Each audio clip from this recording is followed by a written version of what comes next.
Politicians have been getting a bad rap of late, and rightfully so, when you look at the lack of leadership in Westminster. Though there's one man bucking the trend, the wonderful Speaker of the House, John Bercow. President Trump's state visit to the UK has been confirmed for June, and I have no doubt that the British people will take to the streets and let the President know just how unwelcome he is. In recent years, it's become customary that the leader of our closest ally address Parliament. Ronald Reagan did, Bill Clinton did, and this one will hurt Trump. So did Barack Obama. Mr. Bercow previously stated that he was strongly opposed to granting Mr. Trump permission to address the House. And it seems these words still stand, which means it's unlikely to happen. Bercow, along with Jeremy Corbyn and Vince Cable, has also snubbed the Queen's invitation to attend a state banquet being held for Trump at Buckingham Palace. In a world where so many politicians are bang out of order, on this one, Bercow is well in order! Order! Order!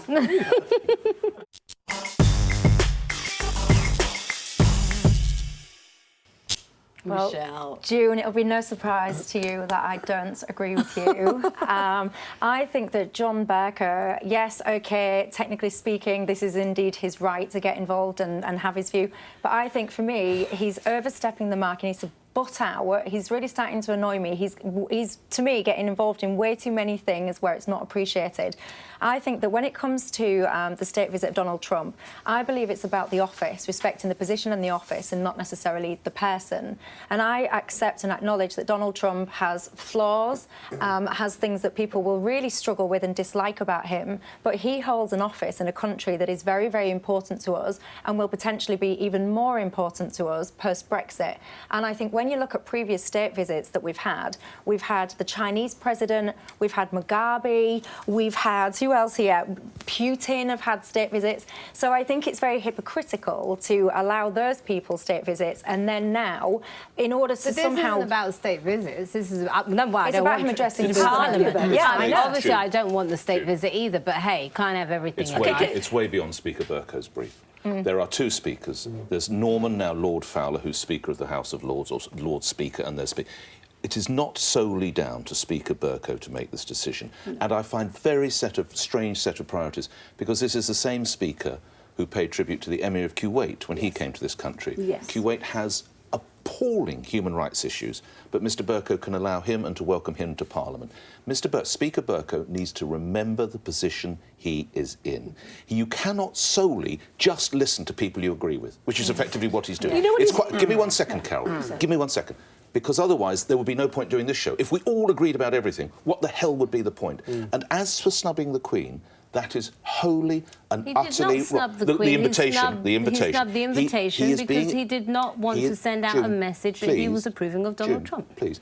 He is invited as he's not invited as John Bercow.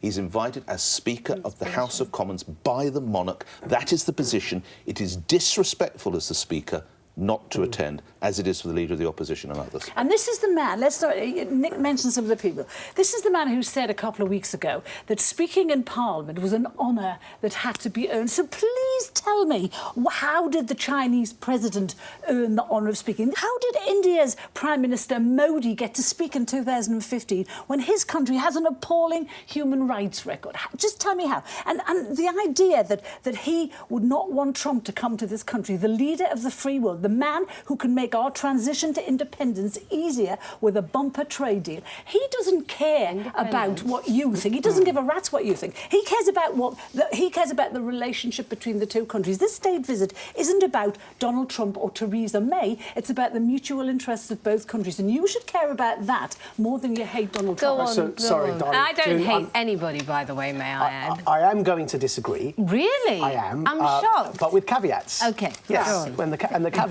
are, I attended an anti-Trump protest when he had initially floated the Muslim ban, and clearly I was and would have been affected by that. I need to travel to the United States, not just for work purposes, but family purposes. My son was born there.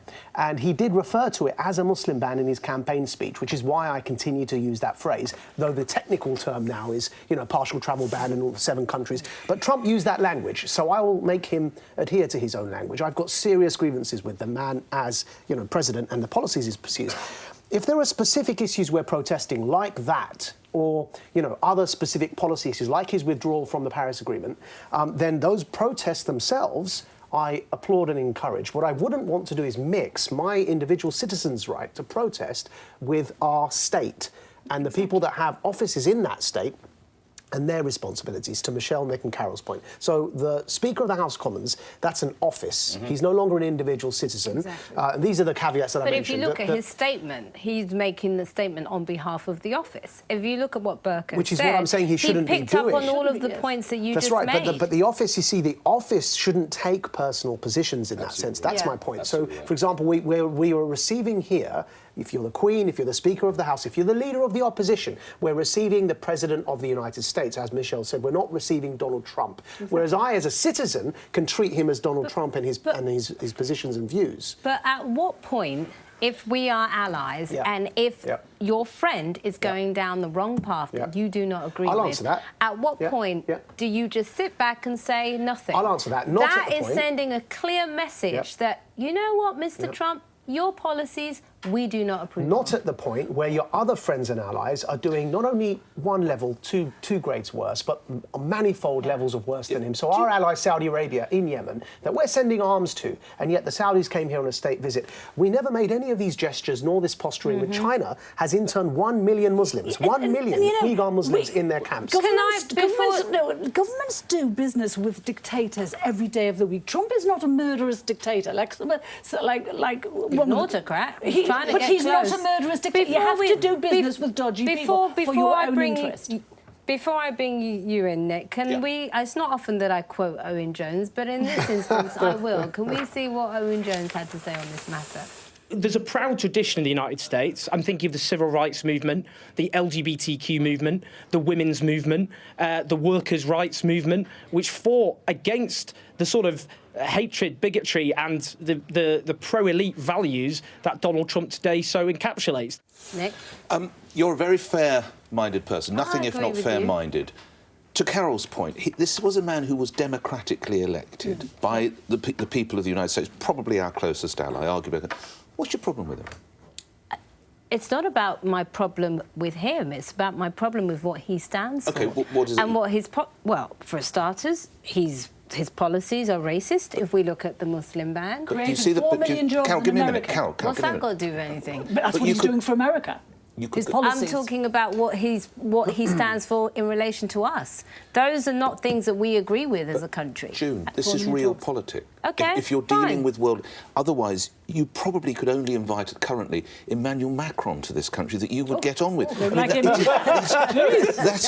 Do you see, that is the real politic of the situation, real politic. I think if you look at the threat that Donald Trump poses to our world in terms of the world order, in terms of the democracy of the United States, the lies. If you look at all that's going on with this corrupt administration, do you know the threat that we are facing? And NATO. The threat that we are facing if he decides not to help us with national security anymore. That's a big threat that we will face. He helps us with it now. We do more business with him than any other country, June. It's realism. I do think it isn't quite important, just to add, that there are a lot of people that quite like Donald Trump and what he stands for. So I just think, I know not amongst the metropolitan elite or the London bubble or whatever you want to call it, but I do just need to add for balance that I know that there'll be people watching this screaming at their TV sets going, actually, I think he's all right.